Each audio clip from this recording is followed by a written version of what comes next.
19 December 2025 ভোর 4টা। শীতের ব্রাসেলসে তখন রাত। ইউরোপীয় কাউন্সিলের সদর দপ্তরের ভেতরে দমবন্ধ বাতাস। সেখানে মুখ অন্ধকার করে বসেছিলেন ইউরোপের তাবড় তাবড় নেতারা। চারিদিকে চাপা উত্তেজনা। টানা 19 ঘন্টার আলোচনার ফল কিনা এই। বসেছিলেন $মিলিয়ন প্রশ্নের সমাধান করতে। কি করে যেন তা ট্রিলিয়ন পেরিয়ে গেল। গত 1 মাস ধরে এই নেতারাই প্রতিশ্রুতি দিচ্ছিলেন রাশিয়ার জব্দ করা সম্পদ থেকে $105 বিলিয়ন ইউক্রেনকে দেয়া হবে।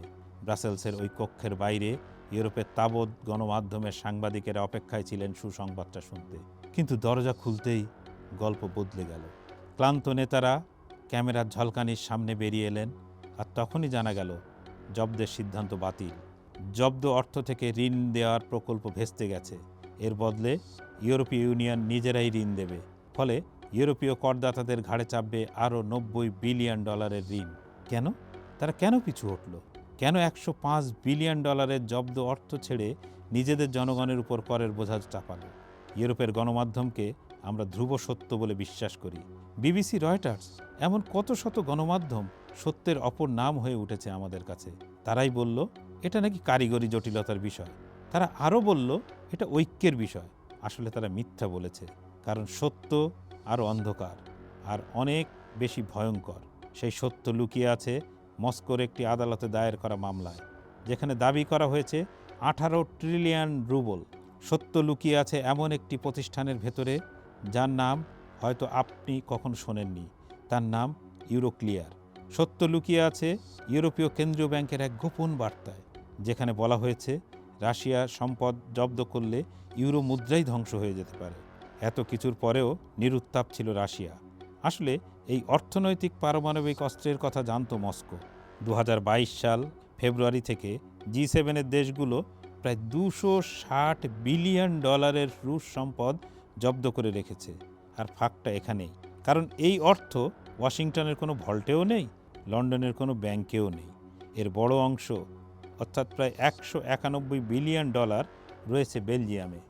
আরও নির্দিষ্ট করে বললে ইউরোক্লিয়ারের অ্যাকাউন্টে। তাহলে ইউরোক্লিয়ার কি? ইউরোক্লিয়ার হলো বৈশ্বিক আর্থিক ব্যবস্থার ভেতরে পাইপলাইন। এটি হচ্ছে একটি কেন্দ্রীয় সিকিউরিটিজ ডিপোজিটরি। আপনি যখন জার্মান বন্ড বা ফরাসি শেয়ার কেনেন, তখন প্রকৃত মালিকানা হস্তান্তরের কাজটি করে কিন্তু এই ইউরোক্লিয়ারই। বিশ্বের 90টি দেশে তাদের $37 ট্রিলিয়ন বেশি সম্পদ আছে। ইউরোপীয় পুঁজিবাজারের হৃৎস্পন্দন এটি। এই স্পন্দন থেমে গেলে ইউরোপীয় অর্থনীতি মারা যাবে। এখন আসি রুশ সম্পদের কথায়। এই সম্পদগুলো বিশেষ ধরনের। এগুলো এমন বন্ড যেগুলোর মেয়াদ শেষ হয়ে গেছে। বন্ডের মেয়াদ শেষ হয়ে গেলে নগদ অর্থ ফেরত দিতে হয়, কিন্তু নিষেধাজ্ঞার কারণে ইউরোক্লিয়ার সেই অর্থ মস্কোকে দিতে পারছে না। ফলে টাকার পাহাড় জমে গেছে। পড়ে থাকা অর্থের আবার সুদ বাড়ছে। ফলে প্রতিদিনই জমা অর্থের পরিমাণ বাড়ছে। বলা হচ্ছে 2025 সালের শেষ নাগাদ এই আটক অর্থের সুদই হবে বিলিয়ন বিলিয়ন ডলার। এই সময় ইউরোপীয় কমিশনের মাথায় দারুণ এক যুক্তি আসে। তারা বলে মূল অর্থ রাশিয়ার, কিন্তু সুদ তো না। তাই এই সুদ থেকে নগদ অর্থ নেওয়া যাক, আর এই অর্থ জামানত রেখে ইউক্রেনের জন্য $105 বিলিয়ন বিশাল ঋণ দেওয়া যাবে। কিন্তু তারা একটি বিষয় ভুলে গিয়েছিল, অর্থনীতিতে ঝুঁকিমুক্ত সম্পদ বলে কিছু নেই। এই টাকায় হাত দিলে তারা বৈশ্বিক অর্থনীতির সবচেয়ে বিপজ্জনক পরিস্থিতিতে পড়ে যেত।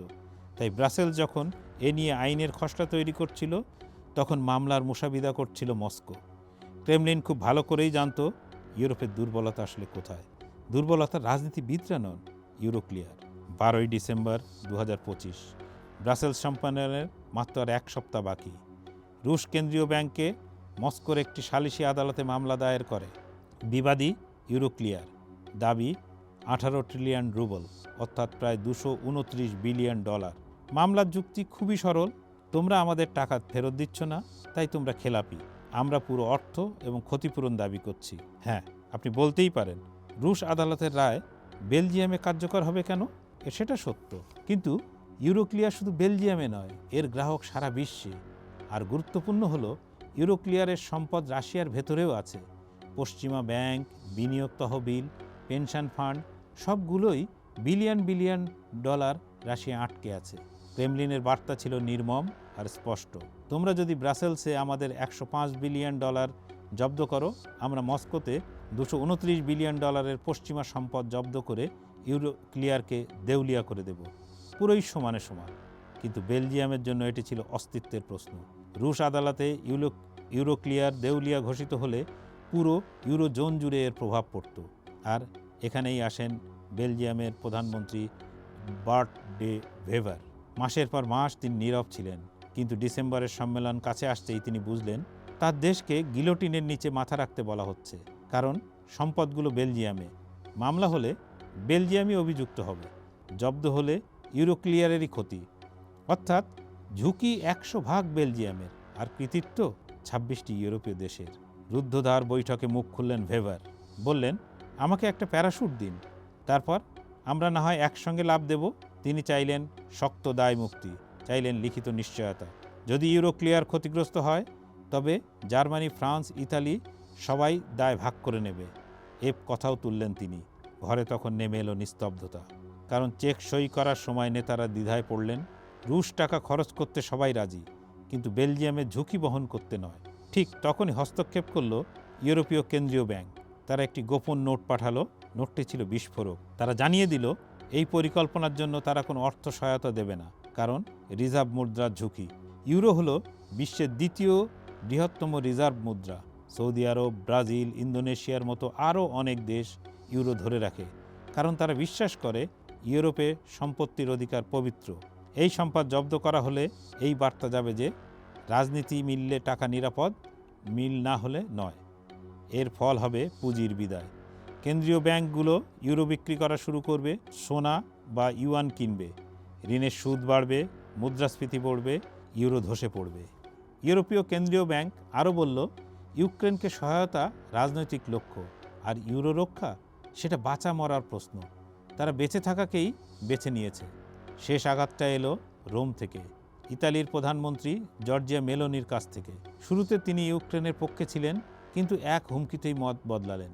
ইতালির ব্যাংক ইউনিক্রেডিটের রাশিয়ায় বিপুল ঝুঁকি ছিল। রাশিয়া প্রতিশোধ নিলে ইতালি ও অস্ট্রিয়ার ব্যাংকই প্রথম ধাক্কা খেত। মেলোনি বুঝলেন এই ঋণের মূল্য দিতে হবে ইতালির শেয়ার হোল্ডারদের। তিনি বেলজিয়ামের পাশে দাঁড়ালেন। সম্মতি ভেঙে গেল। পুরো সম্মেলনের উপর নেমে এলো কালো ছায়া। আরেকটি প্রসঙ্গ না বললেই নয়।